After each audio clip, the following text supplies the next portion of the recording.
Okay, good day and welcome to the Westborough Affordable Housing Trust meeting of Thursday, November 14th, 2024. We're at Memorial Hall and Town Hall, and the meeting is being recorded and broadcast by Westborough TV, so thank you. We have a pretty full agenda, so I want to keep things moving along. I'm calling the meeting to order. Our first is to approve minutes from the trust meeting of October 10th, 2024. So I've taken a quick look at it. I didn't see anything of note myself, but anybody else? Comments, changes? Seeing none, I'll entertain a motion. Awesome, thank you. Yes, thank you. Very good. It's Kristen's first time, so excellent job. I'll entertain a motion for acceptance.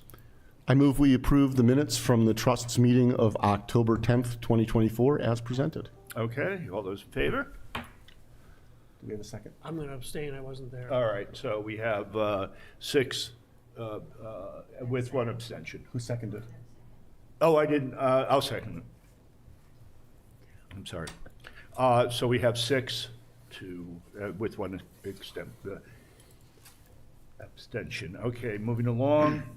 The HP Cottage update. Hank, and I'm going to turn some over to Hank. Ken and I have met, and as you can see in your packets, there's a working document that we've created, which is really a lot of the content that Hank put together. And then I added some of the charting to help us determine the nature of the development. That probably makes most sense. So you want to give a quick overview, Hank, of where we are and what we're doing? The 2 properties. Let's start with High Street. High Street, we've engaged, for High Street, we've engaged WADA Design Associates to do a series of work, basically site gathering data about the site that will confirm the existing boundaries. We'll flag the wetlands. We'll get topographical data, and we'll do a basic perk test, an unwitnessed perk test. What that'll do is clearly define the buildable area and clearly define how many bedrooms or how much septic could be put on there if we choose to do septic. Once we have that, we'll understand, we'll be able to sort out what kind of buildings and things will actually fit on the property. I mean, the boundaries, the buildable boundaries may be different than what we think they are today, because we're working from aerial photographs and data that's not precise. We'll get actual field survey data with coordinates and all that, and a plan that shows where everything is. And it'll also be able to show this when you have wetlands like we do. There are exclusion areas where you can't do anything. They're so-called no disturb zones. There's also buffer zones where you have very limited things that you can do in a buffer zone. So we'll get all that tied down. That'll probably take till January or something like that. That has been approved. It was, yeah, that's been approved. Yeah, I sent in the. So can I request that prior to them executing and spending money on the perk test, that you meet with the DPW director about wastewater, because the nature of the development, we may be able to connect all, if the most we ever thought of putting on there is 8 bedrooms, we may be able to connect all 8, all 4 units to sewer, and then that would just take one expense out of the project. We'll confirm what the situation is on sewer up on High Street. Okay. Yeah. And it would be, I believe it's requesting an exemption is the discussion to have with him. Is there a formal process that's been laid out? I thought just need to reach out to Director Payne. The director. Okay. Yeah, we'll talk to Payne, and he'll probably have us talk to the town engineer and then get back with them. So we'll okay, pull but we together. should start that process before we do perk. As you in fact, if we're going to do that while we're at it, we can have the same conversation about Beach Street. Maybe different answers, but while we're having the conversation, may as well talk about both. Absolutely, absolutely. And then from the one-stop meeting way back, there is a need to request the DPW to do a water pressure test Yep. for High Street specifically. Because it's a end line, it's not a loop. Yep. Yeah, right, not loop. Okay, yeah, just in general, I don't know if, and I don't mean to get No, us but- distracted, but a key portion of moving forward with any definitive plans and particularly putting out an RFP for a developer is to try to, as what we're trying to do is minimize or reduce the number of unknowns. Right. Trying to reduce risk. So I don't know if we have any more updates on the moratorium and any plans. I don't know. So We want to get into that now. We can I wait. can give you a quick update. Yeah, So that might be helpful at this point, because this is very dependent. DPW Director Payant has established a working group, and basically what they're looking at is they're looking at the policies and the regulations. We know now, we have a very good understanding of what our actual flow is versus the permitted flow, and also assumptions. So for example, historically, we've used 110 gallons per bedroom per day, because that's the requirement for septic, which makes sense. However, actual utilization in sort of almost nationally, it appears that the right number might be somewhere in the range of 45 gallons per day. And so the policy. Per bedroom. Per bedroom, right? So that obviously, right now, we're oversubscribed to the capacity of the wastewater plant, which is fine because no one ever uses 100%, but it's how comfortable are we with the level of oversubscription? And if they adjust how they count current connections and how they look at what's been allocated but not used and whether that stays out there, that would open up capacity for additional allocations. Right. Even without, eventually there still could be rebalancing, but that's still a lengthy process with DEP over time. But even without rebalancing, it would open up capacity. Okay. And so they're working on the policy that says, if our actual flow is 80%, but we're subscribed at 110%, are we comfortable, being subscribed at 120% given these new numbers and Right. goals? And that work we'll know more early Q1, I think. Oh, okay. I mean, he hasn't said definitively, but my sense is that it's moving pretty quickly. All right. Because I mean, that's he needs one side. policies in place and DEP buy-in before the moratorium expires. Right, next summer. the allocation is one side, if you will, of the equation, as far as just, what is allocated, as you said, the credits or Right. whatever. The other side, I thought, was the affluent, how much we're creating as outflow from the sewer plant. We were up to the limit that DEP, is happy with. We had days in which which it exceeded 80% of the capacity, Right. of the permitted capacity of the plant, right? So there's capacity of the Right, plant, yeah. there's capacity of the plant, there's the permitted capacity of the plant, there's how much is actually flowing through the plant. And so there's average flows and there's peak and spike flows. My understanding is some spikes exceeded that 80%, which starts to make DEP nervous. And you don't want to go above 100% of the permit. No. It's really it's permit compliance.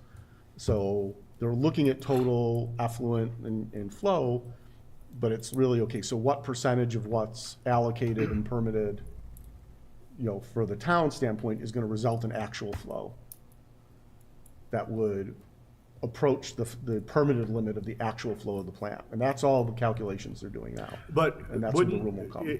assuming that businesses, households, et cetera, however they do allocation, still put out the same amount of sewer water for treatment, wouldn't that stay fairly constant, our current usage and the No. current flow?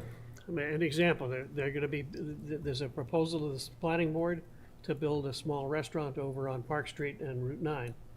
And when you read the documentation on sewer flow, the site is permitted for more flow than they currently have. Right. So they can add a restaurant.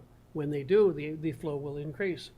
So Right, no, there's a the- probability that folks will actually increase their flow toward their permitted amount. There have always been, and probably will continue to be, permitted allowances out there that are committed to sites that aren't being used. Right. And what you gotta do is go deal with the risk of what happens if, if you start giving away that capacity. Right. Can you manage the situation?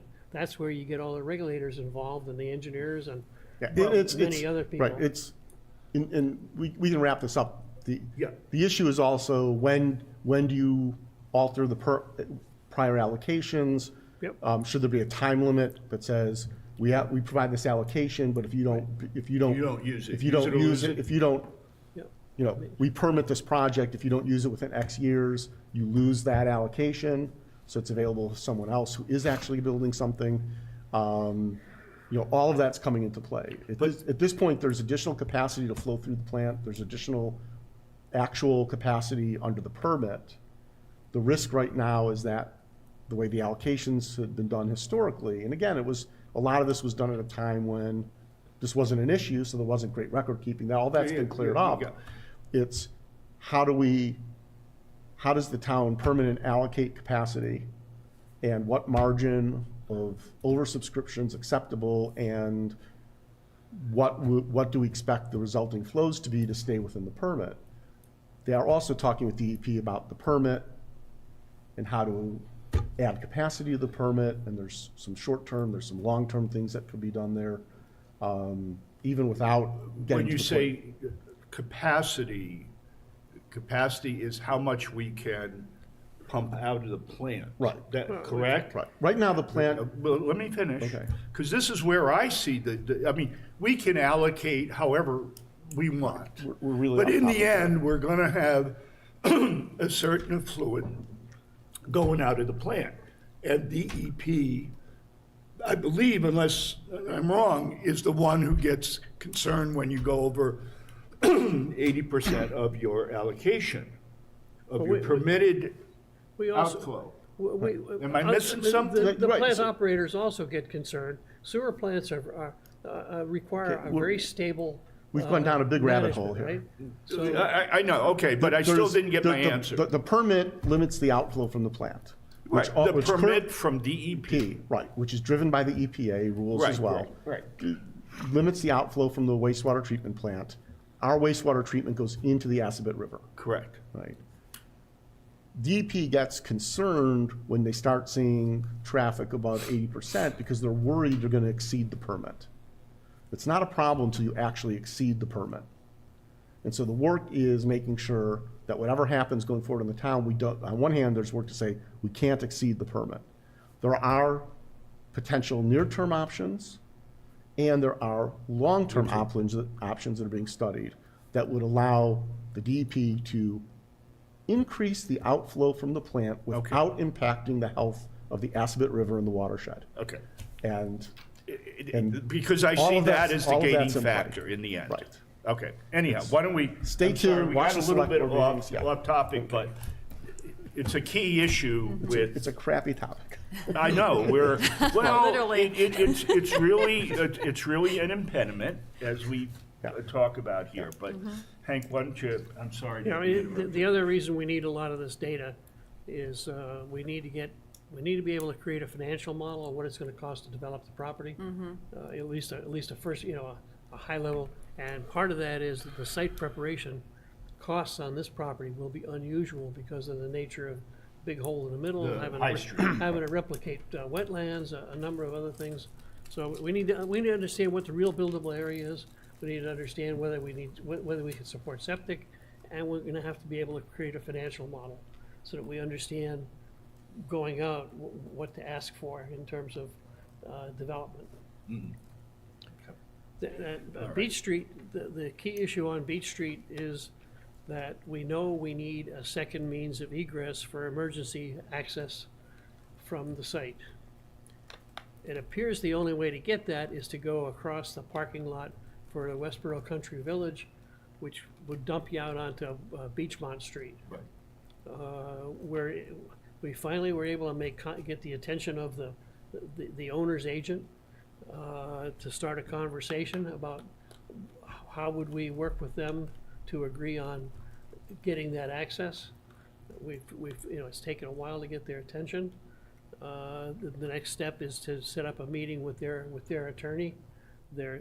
At this point, the only concern they've expressed is that they have a limited parking situation, and we'd take away 2 parking spaces. So there are probably other things. The other complexity we need to be aware of with the Westborough Country Village site, that is a heavily regulated site. It is a mass housing finance agent. MHFA holds the mortgage. There's a regulatory agreement. It's low-income housing. So the mortgage is also guaranteed by HUD. So any changes in things like granting easements or changing the property lines or anything like that is going to have to go through an approval process with mass housing and with DEP, with HUD, which will slow down the process. So we got to work with them. We will also have to probably assist them in working with their regulatory folks when we come to a mutually agreeable understanding. I've asked. Okay, so that's interesting. If the creation of the easement and the alteration of parking, Yep. if they're still in compliance with the zoning and the permit under which it was built, the 40B, Yeah. then it wouldn't necessarily have an impact for the mortgage holder. It might not. And my understanding is the mortgage was paid off and on an extension. Or did they refinance? They refinanced in Okay. again, I'm not an attorney. I'm pulling records I'm looking at records on the registry files. Okay, There is a new regulatory agreement filed that indicates they remortgaged in 2020. okay, I've asked Jennifer Grigas, the town planner, to work with me on this and help us understand. The building was built, I think, in 1972. yeah, Jennifer's gonna try and resurrect the records. I mean, it's clearly under some kind of a special permit. Whether it's a ZBA comp permit or Yeah. what, we don't really know. Okay. But we need to understand, we need to go back and find out what were the requirements under that permit. right. And then we Well, need good to work. investigate, are they in compliance? And somewhere along the line, we'll end up engaging WDA and helping us propose solutions. Once we understand what the owner's issues are, we'll have to work with the engineers to understand how do we try to do something that Right. solves their problems and solves our problems. Right. It's I gonna think take the some good time, news is okay? you finally got a Yeah, contact. Right. Yeah. we're Which- moving, it's gonna move slow because there's a lot of A lot of. unknowns Yeah. that have to Yeah. be straightened around, and it's gonna be it's gonna be somewhat of a negotiation, because the property's owned by a real estate trust. It is managed by a management company out of Boston.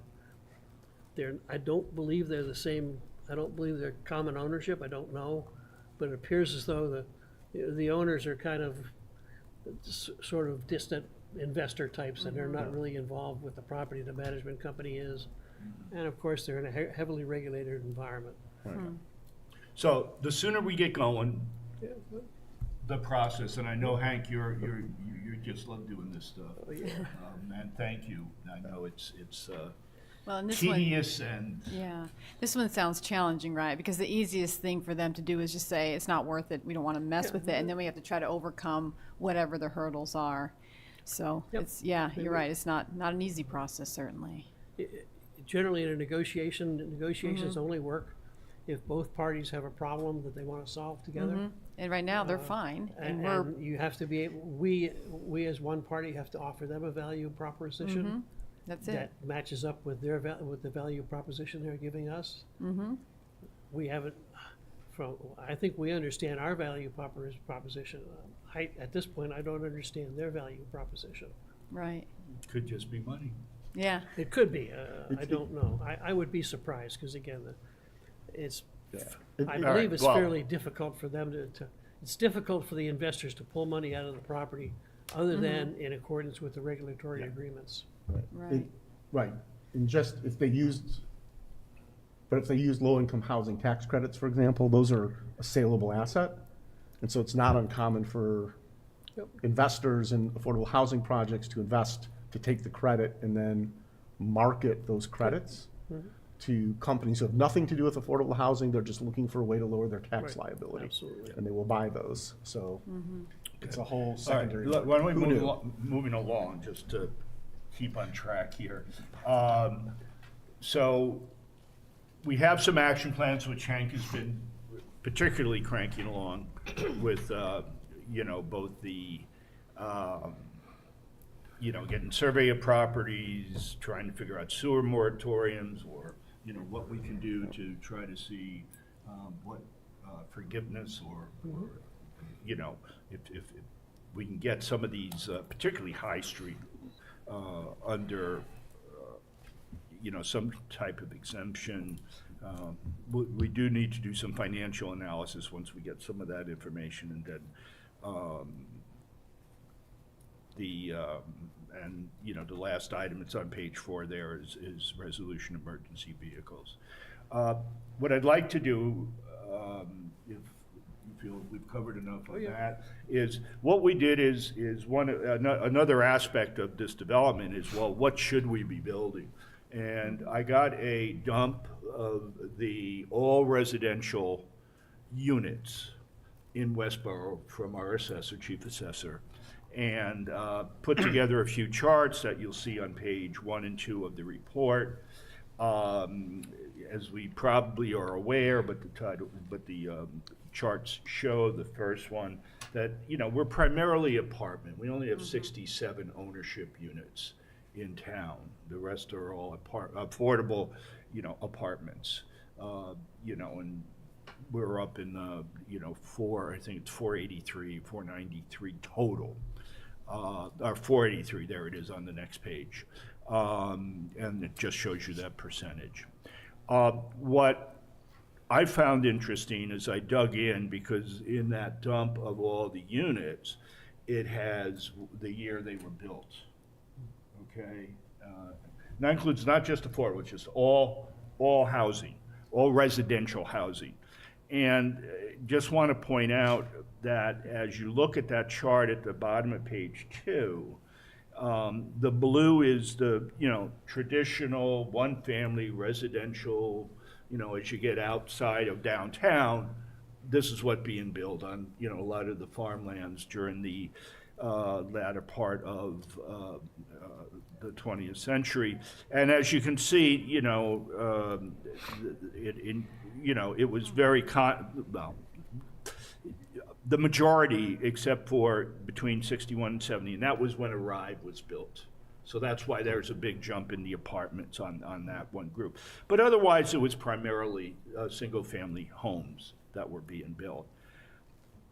At 2000 or 2001, you can see a significant drop going forward of single-family housing. I assume the reason, I mean, there was the crash in 2000, but nevertheless, I don't know if they exhausted the easy build, you know, farmlands, which, you know, don't require the, you know, going up on ledge and everything like that.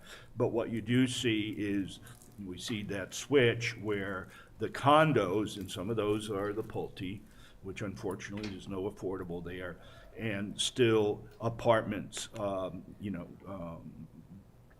take over more and more. And, you know, the two current properties that we're involved in, which is the Westborough Shopping Center and Lyman Street, and Connector Road is only gonna, you know, before the end of the decade, push up those apartment numbers there. So you can actually see that we are not building residential ownership units. And what is even sort of crazy, if you look at the numbers right above the chart, the average assessed value of one-family homes built since 2001, in this century, is 1.1 million. Now, you know, these aren't appraisals, these are assessments, but still, it's a decent metric to compare against houses built between 71 and 2000 during those 30 years. And you can see, you know, that significant increase in the assessed value of homes. And that is, at the very bottom of the page, reflective of the size of the homes. You know, in 70 to 2000, it's about 2,692. As you go after the turn of the century, it goes up almost by 1,000 square feet. You know, these are large. I know we used the term McMansions. I'm not crazy about that, but they're just larger homes because I think the value of the land that they have to buy, you know, is much higher. So in order to, if you will, take advantage of that, they're building larger homes. And, you know, it's not that families are that much larger, it's just, it's investment, I mean, to a certain extent, I believe. So anyhow, what we're seeing here is obviously the lack of any kind of starter homes. You know, a 3,562 square foot is definitely not a starter home, nor is an assessed value, or, you know, 1.2, 1.3 million probably buy-in. It is not. That next page, just very quickly, it's just, this is from the housing production plan of a breakdown and an estimate up to 2030 of what they expect the percentages to be. And the bottom line there is adult alone is going to grow by 14%. And two adults, so like, let's say a retired married couple is going to grow by 6%, which is, you know, a greater percentage growth than we expect to have in the town as a whole over those, you know, up through 30 at least. So I have recommended, and I think we're kind of in agreement among Hank and Ken, that we really should be looking at some type of, first of all, starter homes, whether they be ownership, whether they be condos or standalone residential units, cottages, something like that, and preferably with ownership. You know, so possibly small. Like I could envision either, you know, both on the High Street and on Beach Street, small, almost mini condo kind of structures. You know, you may have some duplexes, some individual standalones. You know, this is what we'll have to figure out once we, you know, start to put together RFPs and start to get some feedback from developers of, you know, what might be reasonable things to do. Well, our concept plans Yeah, have, you know, single-family homes and duplexes. Yes. In a mix. Yep. And so current zoning, we don't have, the town doesn't have zoning for campus, what on the commercial side is called campus. So several years ago, we adjusted the campus zoning, for example, the Executive Office Park on Route 9 that has 3 buildings. Each building doesn't need frontage to Route 9 and dividing the land. You can have one piece of land with multiple buildings. We don't have the equivalent on the residential side. So this would, well, yes, there's, as far as living situation, there's single family and duplexes. It would probably be some, there would probably need to be some sort of formal or informal condo association. You can have multifamily without their ownership, without actually having a master condo association or condo association agreement. I agree that having the HB Cottages program be ownership is the right way to go, given the mix. And then I would look to explore you know, both the need for starter homes as well as downsizing. I think we should next think about the mix of 55 plus versus non. And the other consideration that comes into, that could come into play here is, in all of our projects, we're looking for local preference. Local preference maxes out for 70% of the units. Okay, So if you have 2 units, 1 can be local preference. If you have 3, 2 can be. If you have 4, only 2 can be. 5, you can get to 3. Right. And so how we want to mix it to maximize local preference is just something to think about going forward. Okay. But yeah, if you want to write up something that we can, you know, once again, this is a working document, you know, we're refining it. You know, we're welcome to take anybody's input and then try to fit it in here just so that we're capturing everything in one place. So as we move to an RFP, we have good. do you guys, as the working group, want a motion to make a decision on ownership units now, or do you want to wait and do that? We're just trying to understand, Yeah. we're just trying to Okay. understand the kind of the bias of the committee, because it impacts a number of things. I mean, it clearly will impact financing options. I mean, I don't think you can get federal tax credits for ownership units. I don't know, maybe you can, but I mean, the financing for ownership and rental is different, so kind of knowing that we're probably heading down a road of ownership units, then we look at financing models that make sense in ownership units. Okay. We are running over time on this. I did allow Just 15 minutes, one- but one go other- ahead. One other Hank. quick comment on it. When we think about downsizing, I would contend that using over 55 restriction as a metric as part of that is inappropriate. It's size. Downsizing is size. So downsizing is 1 and 2 bedroom homes as opposed to 3 and 4 bedroom homes. Right. And it doesn't matter whether they're age restricted, because the senior citizens are gonna move into the smaller homes, whether they're age restricted or not. Well, but it's whether or not you're holding those units specifically.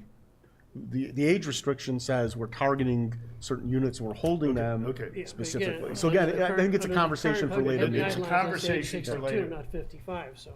Yeah, so if we want to put in some issues for discussion, send them in to me. I can incorporate them in this working document. Sort of own the document now as far as changes, things like that. So why don't we move on? You know, I think at least now we have, when we do stuff like this, we're moving forward, which is important. Okay. Program updates, and let's try to do these quickly. 3 Baylor Avenue, I had you, Alan, but Yeah. either one of us, they have demoed the site, removed the slab, and have, the latest I saw as we went back and forth was they've trenched out where They've the dug foundation. the foundation. They've dug the I foundation, don't yeah, know- I don't know if they've poured the frost walls. No. No, they've dug at this point. So that's a good summary of where the development project is from the permitting process. I did not check late last night or first thing this morning. The town was still waiting for an updated plat of survey, was it, or indicating The engineer site plan? indicated they needed grades, driveway, utility connections. Right, they needed drains, and so the deadline for him to have the building permit is the 17th. I would just, you know, I know that I believe we've heard that they're working on, Mark O'Hagan and the MCO Yep. folks have their engineers working on that documentation. But today's the 14th, Yep. and he hasn't said it's definitely gonna be in by the 17th. So, I would recommend that we extend that deadline to our next meeting on December 10th. Again, I don't think we need to keep extending. If- The deadline just says after that we can take action. So I don't think we need to keep extending it. It just Okay. gets to be burdensome, right? I mean, we just won't do Okay. anything. At our next meeting, we'll check in. My sense is if he's making progress and moving along, we just go with it. Okay. Because these projects, it's pretty hard to predict exactly when you're gonna be able to get things done. Okay? Yeah, That's fine. I think, yeah, unless we were really seeing, and I know we want to move faster, but, you know, as long as he is making Well, good again, I mean, progress and things like that. You know, I mean, So, he has more incentive to move faster than we do, because he didn't get any money until he's done.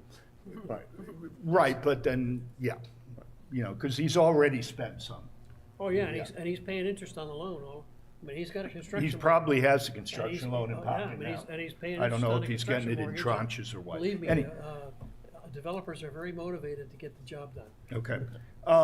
So that's where we stand on that. The only issue is I did send out a letter because the concern is, although we're not liable, it's not a good public relations at minimum, is that you have a trench, which is 4 feet or so, and, you know, a small kid who's exploring, if they went into that trench and all of a sudden there's collapse, that could be dangerous. So I told them that we wanted to see a fence put up immediately to, at least a good faith to try to show that, no, this is private property, don't enter, no trespassing, whatever. I haven't heard back. Ed, we might consider with those issues to go to the building inspector.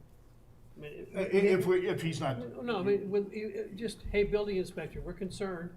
yes, Please do whatever is appropriate under the guidelines that we have in the town for managing construction sites. Right. So that we don't get involved in trying to remember I- or keep track of what the guideline, hey. right. I Yeah, building I inspector figured for it'd that. start, we'll see today, Yep.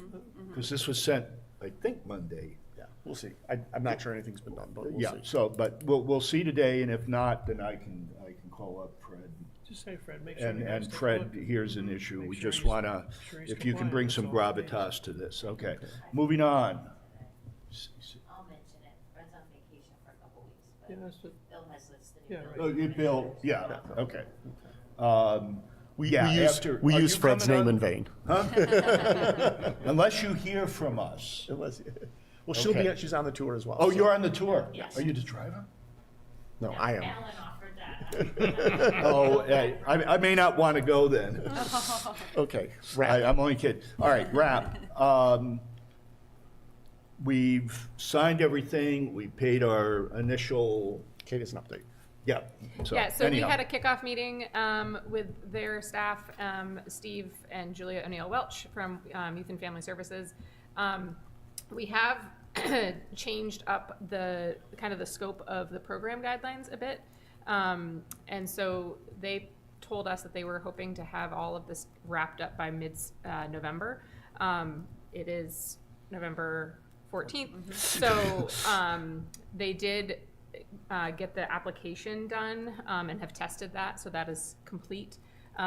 They are hoping to have the program guidelines to us by the end of next week. So, so I'm thinking now that by the end of the month, we should have a go launch program. If I remember correctly, Kate, the contractor, the administrator is responsible for the marketing also? Yes. Okay. And we assist with that, so we'll help put Sure, together we'll a assist, but brochure. They're gonna drive the Press marketing release, program. who's Yeah, that? we'll jointly do a press release. Yep. But we'll do that versus them or combined. It'll be joint. Yeah, okay. And then they have translation resources. We can always request to see if the school's translation team is available as well. They've assisted us in the past in Yeah. those mechanics. But Kate's been riding herd on this, so thank you Thank you. for leading it. So- And Steve too, thank you. Okay. Um, Homeborough? Humborough. Oh. We have, So so, first I want to, if I can start with an apology. So we did get the contract with red lines back from them, and it went into my other inbox and Outlook instead of the main one, and I missed it. And it sat there for a little while. So I apologize for the delay. Ed can smack me in the back of the head with the gavel later. But the good news is the contract's been executed, countersigned. They're sending us the initial invoice. We'll Correct. get that started. There'll be a kickoff meeting. Kristen is part of the team. She is started the effort of gathering. We have sample applications. We have a good program guide. There'll be some refinement to those. In process rules, we have samples from other up and running DPA programs. What we don't have are draft or models of the actual loan agreements or grant agreements that the home buyer signs. And so Kristen's on the team, she's reaching out to these other programs, and we'll get those back to us. We could look at them, run them by council. We've got an expert in lending on the team who can look at them as well. And so that'll all start to happen in parallel. So work is moving. This is now going to start to move forward, hopefully very quickly, in getting able to launch that. I did get yesterday, I contacted Metro West, talked to Elisa there, got the invoice. Yep, I everything we submitted need. that this morning just before Excellent. we met. So it's a $1,600 setup fee, so that's what we've been billed for. So we're good on that. All right, moving along, we're catching up. Rogers Road. Hank? Kate, would you like to, and Storm and sort of Kate? ex- Yeah, why don't we, give us some Well, insight? you- into you where had some meetings Where you think and- we left things off? Let me pull back in the Wayback Machine. So, basically, where we're at is, this has been a slow process, and will continue to be a slow process because of, how limited the Westborough, Housing Authority is in their ability to make new units, to have any, really to have any budget for anything new. And so they, and there's a lot of state regs that are also kind of impeding their ability to move forward. So they are very interested, though, in partnering with us. They have a shared vision of more new affordable housing units in Westborough. And so they want to help us make that happen. And they have some really good ideas, and we have we've had some good brainstorming conversations around how that could happen. But they need to do some work on their end to figure out, like, how are we going to do this and what are our options? And so they're doing some research on their end and some outreach to kind of figure out what those options are. And then they would come back to us potentially for support in funding some of those options. So, they've got to do some work on their end before we can really move forward. Hank, do you think that's a fair summary, yeah. generalized summary? do we have an idea of, things don't happen, in my experience, unless there are some, at least deadlines that we're shooting or goals that we're shooting for as far as timing of even getting some initial stuff down on paper. Because that forces you to at least address a few issues or identify issues and, gives yourself a little bit of a roadmap. Can we or have they agreed to any kind of time frame for initial No, stuff? Okay. my take is the Housing Authority Board needs to come to terms with the reality that they can't do all of the things they want to do. They, as an old engineer, they've over-constrained the problem. They got more constraints than they have variables. So the way they've conceptualized what they would like to do, you can't do what they'd like to do. So they've got to go back and say, Go ahead. to get to the end result they want to get to, you can't get there traveling the path they'd like to travel. There are regulatory constraints, financial constraints, things that they don't work together. So they've got to go back and re-look at where do they really want to go, and then what are the realistic ways of getting there, and then they can come and say, okay, we need help. Right. Either we need help choosing a specific path, or we need help traveling the path. But that board has got to get to where they're ready to do that. Right, but they aren't. it seems, and I know, and I would appreciate the work that you've been doing, but once again, if they don't start putting stuff down on paper, even if it's like, we don't have an answer, we don't know, we don't understand, we need to investigate. Yep. It's a way of starting to get a focus and get some I'll use the word momentum. I mean, I think trying to gain momentum here is, has been a slow process. It has. And I think part of that is because the housing authority has been operating in the same way for a very long time. And so the idea of doing anything new or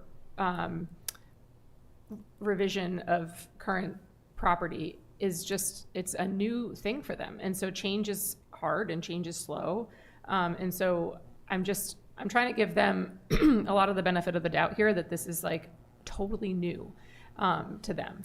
And so we want to, help move the needle forward a little bit here, but we can't push them to do anything that they can't, like that it's not easy for them to do. So, Hank and I, have had some really good conversations with them, and I think we will continue to have some really good conversations with them. It's just going to be a really slow process.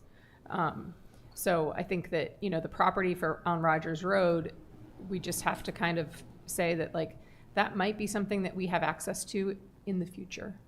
But the near future, I think, is something that we kind of have to let go of. And even the feedback from Mass Housing Partnership and the technical assessment is redevelopment of Rogers Road. We're probably, from where we are now, looking at 10 years. Yeah. And that, land availability, funding, the regulatory issues, the sewer pumping station would need some additional capacity. We know that, right? And so there's infrastructure issues. I think the good news is that in the housing bond bill, this trust has an earmark for $500,000. The town DPW put in an earmark for $1 million specifically for infrastructure to support affordable housing. And so something like adding an additional pump into that pumping station, some of those funds, are potentially there. I guess my question as far as building momentum is, Kate and Hank, you've done a great job at interacting with them. Is it worthwhile, maybe it's not, it might not be, to get to a point where we say, okay, that ask the housing authority to create a subcommittee that formalizes the relationship, that says with representatives from here, so that we can help them figure things out, and then their subcommittee goes back to them to present, and We've done that twice. okay, We and there's a hesitancy still. and the board's not ready to move. Okay, we'll go. But they really are resource limited, But the thought is, can we? and we can't give them the kind of resources that they need. I mean, they literally they're totally consumed as a board with the day-to-day operations of the properties. Yeah. Right. Right. Yeah. And, Okay. and they have a fairly new part-time Director. and oh, by the way, under the regulatory constraints, they can't hire a full-time director. Right. The Mass Housing or EOHLC tells them how many hours a week their director can work, and tells them what they can pay their executive director. And is it based on number of units managed? I Correct. believe Yes. it is, but I'm not sure. Yes. But Yeah. So I think they're between a rock and a hard place. And we are helping them kind of get out of that space. But it's a slow process. And so I appreciate what you're saying, Alan, that like, this is something that from our strategic planning perspective, I think that we can think about this property long-term, okay? But if we're thinking about how do we build new affordable units today, tomorrow, next year, that's not gonna be on our radar. That property is a long-term down the road kind of thing. And so for a number of different reasons, but I think for number one right now, it's because just trying to get them to have the time and the space and the resources to put together a plan has been challenging. And so we want to support them, and so we're going to continue to support the conversation and the relationship because we do have a shared mission.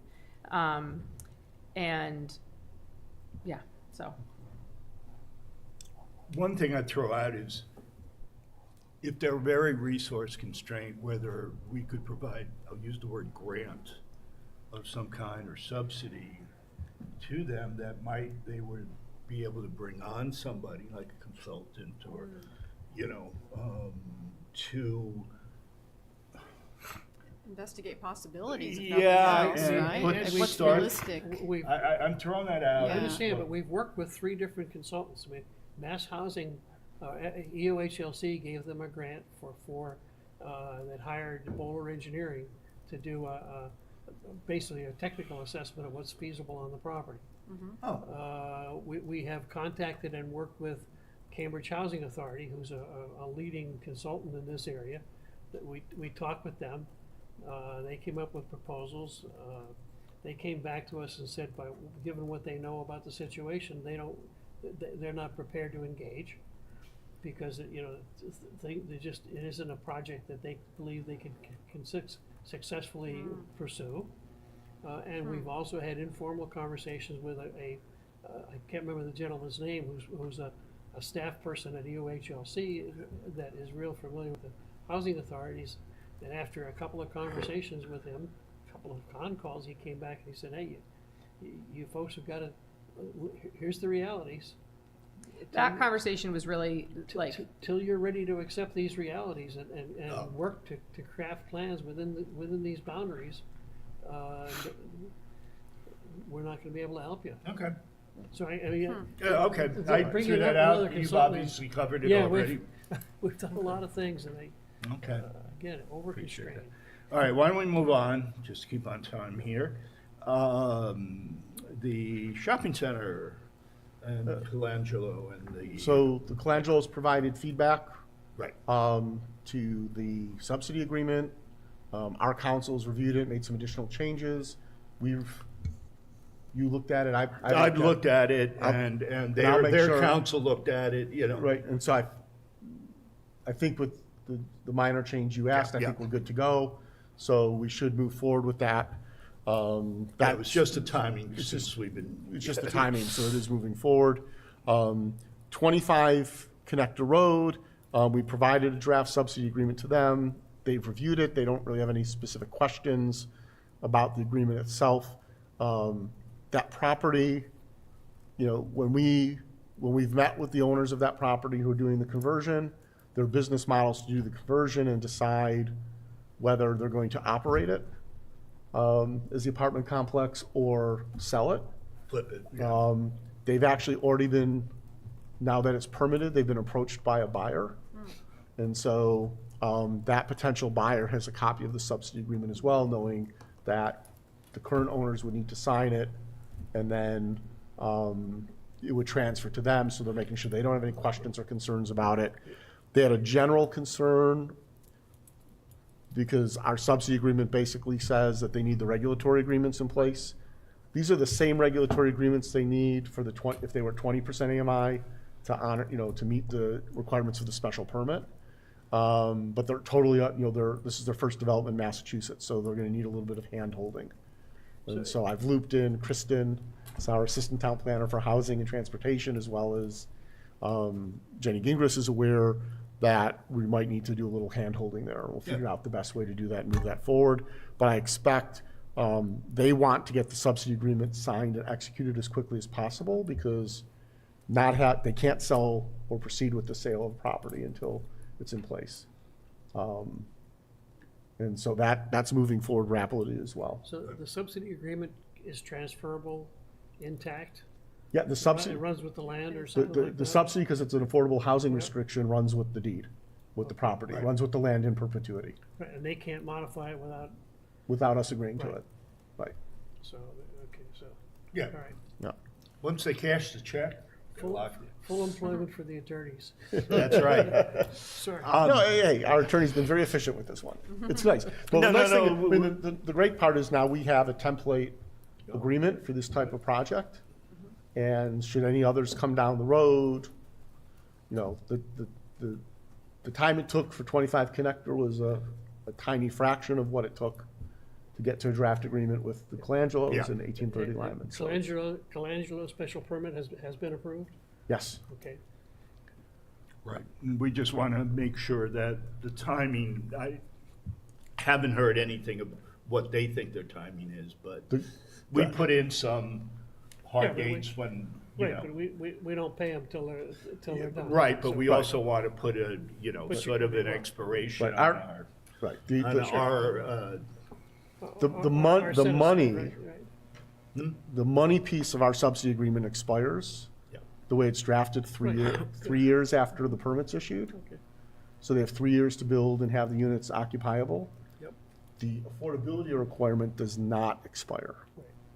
So they're committed to the 25%, but if they want the money from us, they're gonna have to Yeah, build and finish the project Right, in their I mean, they timeframe. have their own business model, and as times change, Yeah. they're Right. gonna either speed up or slow down Right. their activity. Yeah. Okay, next thing, and actually, all right, we're pretty much, we're getting back on time here.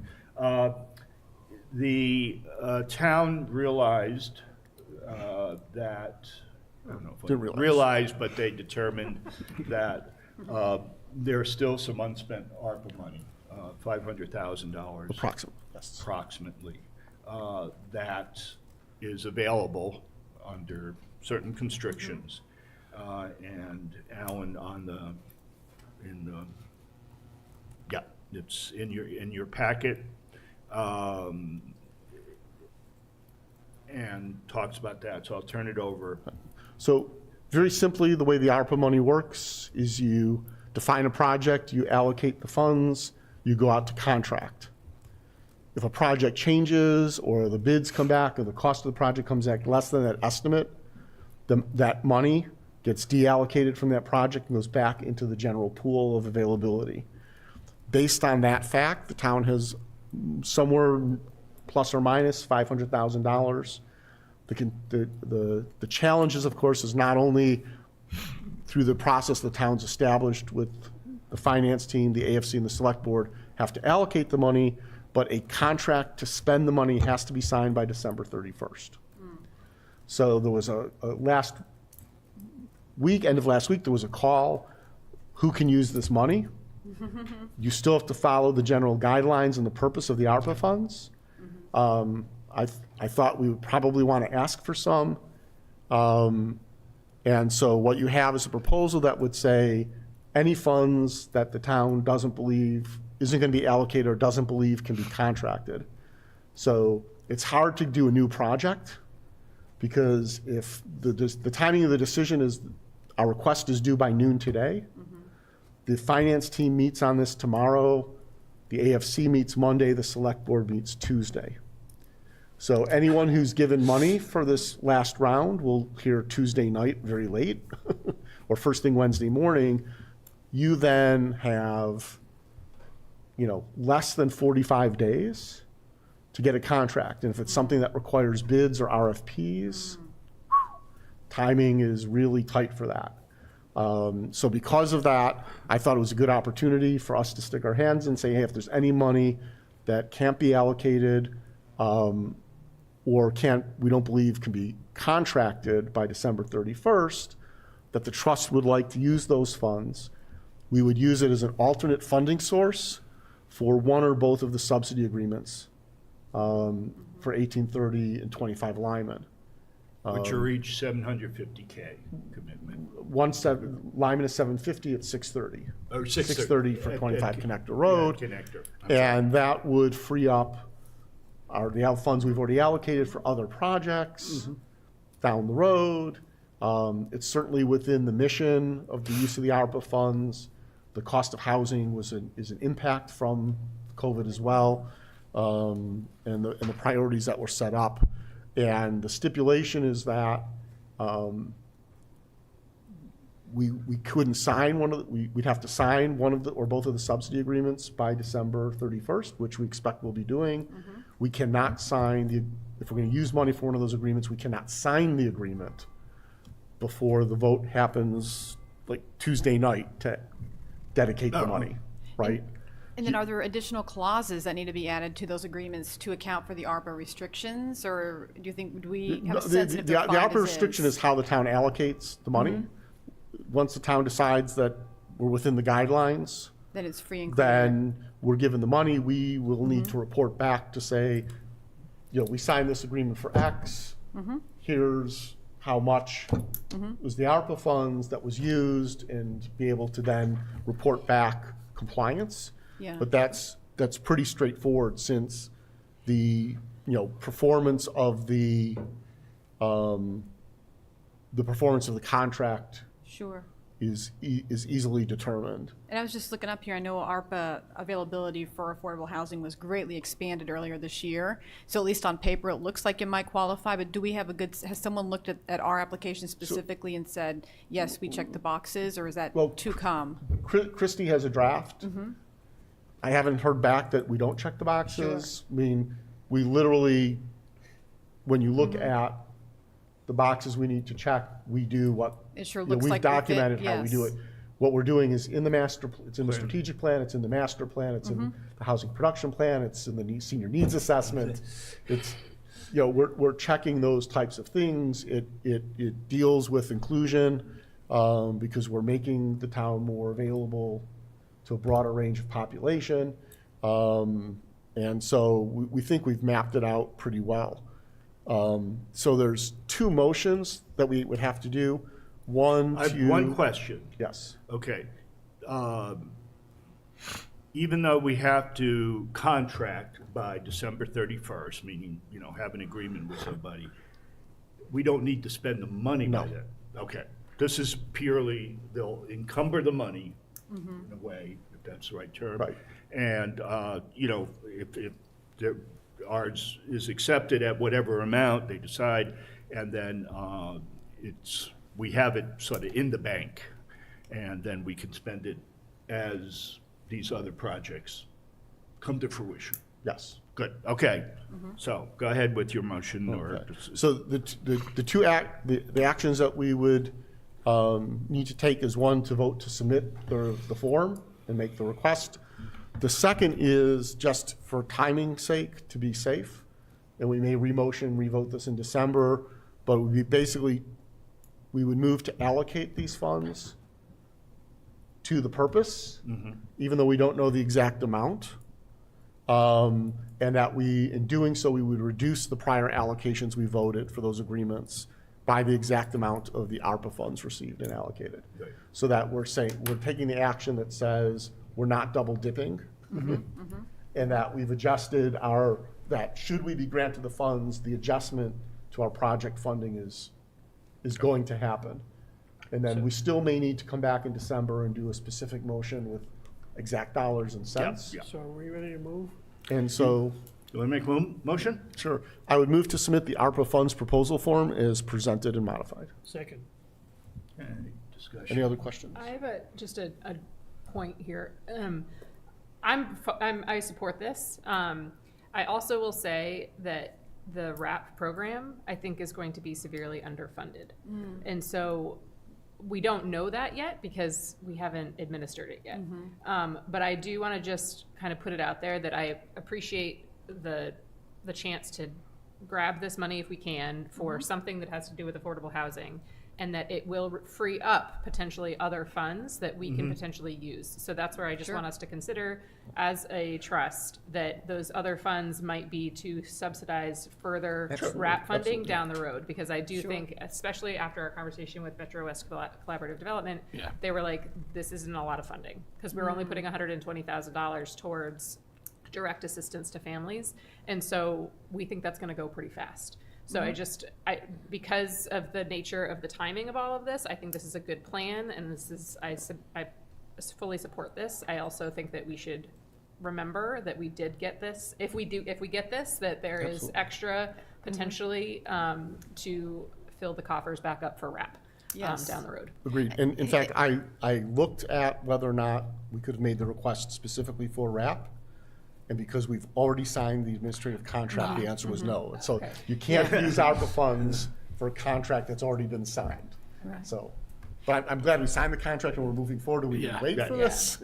But this is exactly why agree with this will You're offset. right on track. This will offset and open up Yeah. funds we had, Yes. we had allocated Yeah. or budgeted for these other programs or, subsidies Yeah, and I for see- other programs, yes. I seem to recall, Sarah. even when we were discussing the RAP project early on, we wanted to provide an initial amount of funding and kind of get a sense of what's needed and perhaps add more if needed. I seem to recall that being one of the Yes. primary concepts. Yes. It's sort of, we're trying it out, we'll see Yeah. what the demand is, and then we'll figure out what else we need to do to continue supporting our neighbors here. Okay. We're in discussion on the motion. Any other questions, concerns, issues? All right. We did have a second on it. Okay. All those in favor of the motion as submitted? Okay. See that 7-0 with 7 present. Thank you. And thank you for getting this together so quickly, Alan. My pleasure. Yes, that's excellent. If you see a chance to get money for affordable housing, I love it. Do it overnight, do whatever we need to This do. will be put back. It's been rescinded. I've redeemed myself. Okay. Just very quickly, the financial Wait, there's a statements. second motion. Second motion. So, Okay. I would okay, move to yeah, yeah. allocate any ARPA funds received from the town as a funding source for the first subsidy agreement executed for either 1830 Lyman Street or 25 Connector Road projects, and further to reduce the prior allocation for the subsidy agreement by the exact amount of the ARPA funds received and allocated. Right. Second. Second, there's just a typo there, it's Yeah. AP, but it she'll doesn't get matter, ARPA. Second? Yep. Yeah, Hank had second. Any discussion on that? Do we also need to clarify that the funds as released will go back into our general pool, or is it just sufficient to say, we're putting this new source in, removing the old source, The- leave it at the- that? The reducing the prior allocation puts it back into the general pool. Okay. Yeah. Right, no, automatically. Any other questions, discussion? Okay, all those in favor of the motion? All right, once again, 7-0, 7 being present. All right, thank you again, Alan. On financial statements, I'm a little bit at my wit's end. I still, huh? I have good news, for you. Go I was ahead. gonna say short trip. Well, in the sense of we still have not been able to close out FY '24. And a lot of that was, I held back pestering people because they were going through up to town meeting, they needed to, with the turnover in both the county treasurer collector, and, getting a new finance director, Jonathan, and hiring, which we have done, a new assessor. They had a lot of things in motion. I said, okay, they have higher priorities, but in the end, we need to get this resolved because we're just out of whack. So what's the good news? Well, the good news is the new chief assessor was hired. Yeah. That vote took place on Tuesday night at the select board meeting, so, and with the tax rate hearing, public Coming hearing next- coming up on the 19th. Yep. Mr. Steinberg's obviously involved in that Yeah, kind yeah, of yeah. transition, but I think we're finally in the clear where things are settled in and people are in their roles there, so I'm hoping it'll be able to move faster in the next Okay. couple weeks. Yeah. Hopefully, a lot of this is really accounting issues. Yeah. More so than other things. And Might need a little push from leadership. And Allison, we may just, at some point, you may need to lend some gravitas just to say, we need to get this resolved. I mean, it's of substance. I'm getting dead air back. I sent in something, say, how do we proceed? What should we do? Haven't heard back. At least it could be, can we push this a bit? So, after the 19th,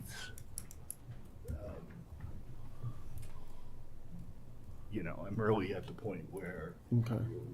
our finances, we don't have track of them. Right. We're not in bad shape. I don't want to, Right, but we need to be able to do. the But we need to move forward and Yes. not, right now, it's sort of like, well, if you ask me, well, what do we have? Yeah. I can't give you an answer. like, Yeah, a really good number. We know we have plenty, I mean. Yeah, but we do want to be, to your point, we really want to be able to be accountable to the public that's Yeah, trusting us with the funds to And account we for have them and report on fiduciary them as needed. responsibility Yes, to the select exactly. board. So, Right. be that as it may, I vented my frustration, and Alan has said, "Oh, it's going to be all right," so I believe him. Okay. I guess going forward, we have agreed that we are going to be meeting Friday mornings moving forward, starting in next month. And Kristen prepared in your packet a calendar of the dates that we'll be meeting. Just any questions? My only question is, did we double check to make sure none of these Friday dates are falling on any sort of significant religious holiday? Like Good Friday I or don't anything? think, yeah, because Good Friday, I'd have it to look at, doesn't, I'd have to I look at, believe. I'll look at Yom Kippur and Yeah. Rosh Hashanah where they're falling next year, Can you just double check that, and just to make sure. Kristen, Yeah. to, whether it's a holiday or not, if it's a significant religious holiday, we would want to be conscious of that. And we can usually move a week. I take it Valentine's Day doesn't count? Oh, I don't know. I don't know. You'd rather be with us than your sweetheart, right? Well, we'll have to bring in, what we'll do is we'll pass around like we did in grammar school. Oh, the little heart Little cards. heart- Well, we'll have little candies, and Snoopy cards. we'll write Valentines Snoopy to each cards. other. Yeah, we're good on the Jewish holiday. Will that be Okay, your thank you. criteria? Okay, thank you. All right, other issues and Wait, correspondence? minutes authorization, Huh? the other part of the agenda item. When you say minutes authorization? So The it's, agenda items. typically when boards vote, Yeah. all board members have to sign the minutes once approved. Oh. We've previously took a vote that authorized the chair or the secretary to sign on behalf of the trustees. Yeah. Which just, makes it so that we don't Yeah, have to it's run just around and easier. get signatures before we send it to the clerk. Now that the assistant town planner is providing some administrative and staff support, the proposed action would be authorized minutes to be signed and submitted by the chair, the secretary, or the assistant town planner Okay. on behalf of the board. It's just something we need on the record so that Sure. any three of us or anyone in those three roles can sign the bottom of the minutes after they've been voted. So I would move to authorize the chair of the Westborough Affordable Housing Trust, the secretary of the trust, and the assistant town planner to sign, attest, and submit minutes and related documents to the town clerk for posting in compliance with Mass General laws, provided the minutes have been duly approved by a majority vote of the trustees in accordance with the declaration of trust. Second. Second. Second by Steve. Okay, discussion. Alan did it. Good job. I support that. Can I make one very small edit? Can we say something like move to authorize each of, to make it clear that each of them can sign individually? You don't need all three? It's just a. Yes. It's a, okay. So moved. Uh, I will modify my motion. Move to authorize each of the chair. Each of. Yes. Okay. You only need one signature. Yes, as opposed to all Right, three. you got it. Good Is that catch. okay for your second? Yes, I still second that. Still second. All right. Okay. All right, given that, moved the vote, and all those in favor? Okay, Ken had to step away, so we have 6-0, 6 being present. All right, now moving to issues and correspondence. Any new? So the only one is just, is everyone on the trust, but that, so the public's aware, one of our, one aspect of the mission of the trust is advocacy. Senator Jamie Eldridge, while he no longer represents Westborough, is a statewide advocate for affordable housing. He has stayed in touch with myself and other individuals involved in affordable housing within Westborough as he looks at statewide legislation and issues. He reached out saying, hey, can I get a tour of all the projects you guys are working on, the properties and stuff? I'm like, sure, let me know, I'll drive around with you. And then it's like, ooh, maybe we should invite the delegation. So immediately following this meeting, Ed, Steve, and myself, Kristen's joining us as well. We've actually been lent a bus from the school, the little Ranger bus, and we are doing a site visit. We'll be briefing them on the projects. the HB Cottages, 3 Baylor Avenue. We're going to talk about the complexity of the housing authority situation as well, because there's some advocacy that they could do at the state level potentially to make that go easier. Certainly, they have the ability to help us throw money at the situation, and money does help solve problems like that. And then we will be coming back here just to give them a high-level overview of the Homeborough program, the RAP program, the fact that we have a subsidy program for multifamily developments. We've got 2 subsidies in process, and we've got a short list of things that we want to be on their radar at the state policy level. Excellent. Particularly the current focus on projects only the state only get involved with funding for projects over 30 to 35 units is problematic for us because available land, available opportunity for projects, we don't have anything in the pipeline, active pipeline right now that would hit that threshold. And we think our projects are still worthy of state support because they'll have a material impact on our community. So that's happening immediately following this meeting. And yes, I've been volunteered or am willing to drive the bus, so I will add that to the tour guide to the resume. Kudos for pulling this together. I really wish I could join. I would love to go out and see these. I haven't even seen some of these projects. I could drive around and do it. Yes, do my own solo tour. But no, I think that's fantastic, right? To get the attention and the support. Thanks so much for doing that. Thanks for pulling it together and obviously advocating the policy positions. That's a beautiful contribution. Thank you. Agreed. Okay. Good luck driving that bus. It's not that big. Unless say good luck to us riding on the bus. That's a better statement there, Steve. Yeah. Yeah. Yeah, the only, I Best wishes. came across one thing in I'm a member of the AARP, and I get a magazine and then a kind of newsletter, and it just so happened to highlight Massachusetts on a page about, and I haven't gone through it a lot, I'm going to hand it over to Kristen, about some grants and that are available in the state, things like that. So one of the things that when we talked with Kristen and Jenny, as far as going along, is, grant opportunities come up at either ad hoc, like we saw with TD Bank. I assume they'll do it again this year. Yep. We want to start to create a calendar, if you will, of grants, and so that we get into the queue, or we do the submission early enough that we're not sort of at the back end. So keep a list of everybody who is willing to, or has grant money that we should be conscious of, and like ARPA, submitting requests for. It can only help. So. Can I just make a comment to that, Ed? Sure. So I am a part of the Massachusetts Coalition to Build Community and End Loneliness, which is Yep. a statewide coalition that's led by AARP. Okay. And so I'm aware of the grants that are coming out relatively soon.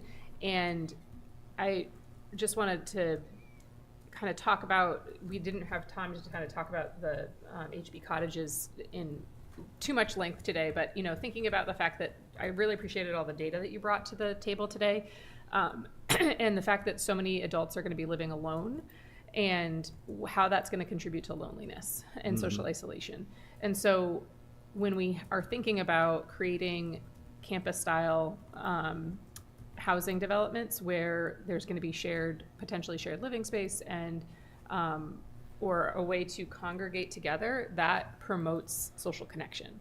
And so I think when AARP is, asking for grantees to be thinking about what they could apply for, they're looking for things like that people are thinking about, not just the actual physical house that somebody is living in, but also the environment in which they are living in. And so how can we maintain connections and relationships as people age and become an age-friendly state. And also age-friendly is not just allowing people to, maintain their housing as they age, but also to stay connected with their community. And so I really like that where we're going with HB cottages and that idea just around a social connection Sure. standpoint. Yeah, that should be part of the, we should probably add that into, working document as, to be conscious of the need as we, particularly for seniors. And, we talked, I did that interview with you, and we talked, sort of extensively about loneliness. And, as people age and, various programs both the COA can do as well as just anything we can do, just, like from an infrastructure side to do it. All right, good. Anything else that anybody wants to bring up? We're right on schedule here, and we'll be meeting. I assume the delegation will be coming up soon. So I'll entertain a motion for adjournment. So moved. Second? Second. Sorry. I know you Kate, wanted to. gotcha. You beat me to it. All right. I'll All check right. this All those in favor? All right, that's 7-0, Thank you, Westborough 7-0. TV.